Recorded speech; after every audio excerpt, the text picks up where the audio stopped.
मुख्यमंत्री सदन के अंदर जो है वो कहते हैं कि देखिए, महिला जो है वो अगर पढ़ी लिखी रहेगी तो पुरुषों को रोकेगी कि बिस्तर पर किस तरीके से रहना है। और उसके बाद उनके जो भतीजे हैं यानी कि तेजस्वी यादव उप मुख्यमंत्री, वो कहते हैं कि इसमें क्या बड़ी बात हो गई। मुख्यमंत्री सदन में जो है सेक्स एजुकेशन दे रहे थे और इसमें कोई बड़ी बात नहीं हो गई। अरे ठीक है, बड़ी बात नहीं है, लेकिन पहले आप अपने नेताओं को ही समझा लीजिए कि मुख्यमंत्री का सेक्स एजुकेशन को वो भी समझ लें, अपने सोशल मीडिया के माध्यम से मुख्यमंत्री का विरोध ना करें।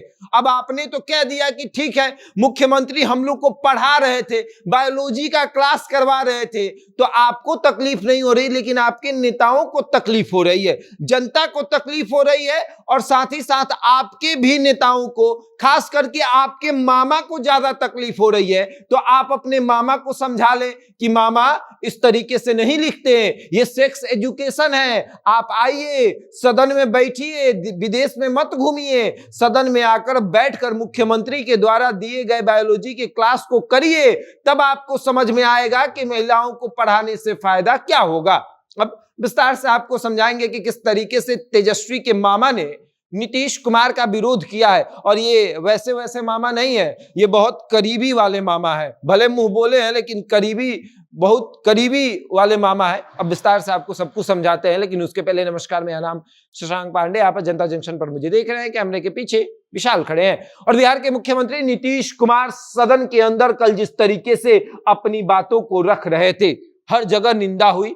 तेजस्वी यादव सदन के बाहर आते हैं तो मीडिया वाले उनसे सवाल करते हैं कि मुख्यमंत्री सदन के अंदर इस तरीके से बात कर रहे थे।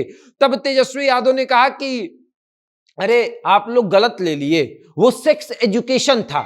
जब हम पढ़ते हैं, फिजिक्स के क्लास में पढ़ते हैं, बायोलॉजी के क्लास में पढ़ते हैं, अब पता नहीं तेजस्वी यादव ने फिजिक्स के क्लास में कैसे ये पढ़ लिया कि सेक्स एजुकेशन क्या होता है। हाँ, बायो के क्लास में पढ़ा होगा, लेकिन फिजिक्स के क्लास में भी तेजस्वी यादव ने ये ज्ञान जो है वो लिया है कि किस तरीके से जो है वो सेक्स किया जाता है। और उसके बाद फिर आता है नीतीश कुमार की बारी, तो नीतीश कुमार सदन में माफी मांगते हैं, लेकिन तेजस्वी यादव नीतीश कुमार का समर्थन करते हैं। और तेजस्वी यादव के पार्टी का एक एमएलसी जो है, जिसका नाम है सुनील कुमार सिंह।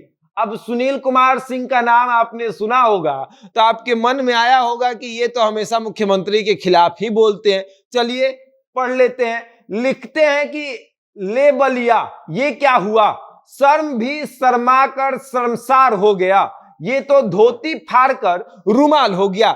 ये तब की बातें हैं जब मुख्यमंत्री सदन के अंदर माफी मांग लेते हैं, कहते हैं कि हम शर्मिंदा हैं, हम माफी मांग रहे हैं। और उसके पहले एक और पोस्ट पढ़ लीजिए कि अगर ऐसा घृणित कार्य जो है अगर मैं या कोई आम पब्लिक किया होता तो शायद पब्लिक रोड पर पकड़कर नख तोल देती, यानी कि एक तरीके से आपका नक तोल देती, आपको बताती कि क्या कर रहे हैं। और सही बात है कि अगर चलते फिरते सड़क पर आप इस तरीके से सेक्स एजुकेशन देना शुरू कर दे तो फिर क्या होगा, आपको पब्लिक बड़ी मारेगी, वो नहीं देखेगी कि आप क्या हैं। लेकिन मुख्यमंत्री सदन के अंदर बोल रहे हैं, जिस सदन में कहा जाता है कि जो है संवैधानिक पद होता है, संवैधानिक एक जगह होता है, मंदिर है, और उसमें बहुत सारे शब्दों को चयनित करके बोलना चाहिए। सदन की एक गरिमा होती है, उस गरिमा का ख्याल रखना चाहिए। अगर आप उस सदन में किसी को रेत तुकार कर देते हैं तो आपको बाहर निकाल दिया जाता है। अगर आप वहां पर पोस्टर लेकर चले जाते हैं तो आपको बाहर निकाल दिया जाता है। अगर आप अपने मुंह से कुछ अपशब्द टिप्पणी कर देते हैं तो आपको बाहर निकाल दिया जाता है। और मुख्यमंत्री तो सदन में खड़े होकर इस तरीके की बातें कर रहे थे जो सुनकर भी आप शर्मा जाएंगे, पुरुष होकर भी आप शर्मा जाएंगे। आप उस चीज को अगर सुनेंगे तो आपको लगेगा कि भैया कितना गंदा बात है, इतना गंदा बात मुख्यमंत्री कैसे कर सकता है, हम सुन नहीं सकते हैं। अब मुख्यमंत्री के बारे में, मुख्यमंत्री के समर्थन में तेजस्वी यादव खड़े थे, उप मुख्यमंत्री खड़े थे, लेकिन उप मुख्यमंत्री के जो मामा है, जो सुनील सिंह, जो कि कहते हैं कि हम मुंह बोले भाई हैं राबड़ी देवी के, तो जब राबड़ी देवी के भाई हुए तो तेजस्वी के मामा, और तेजस्वी के मामा जो है वो जो अपने सोशल मीडिया के माध्यम से नीतीश कुमार को एक तरीके से ये दिखा रहे हैं कि आपने जो किया है, अगर आम जनता करती ना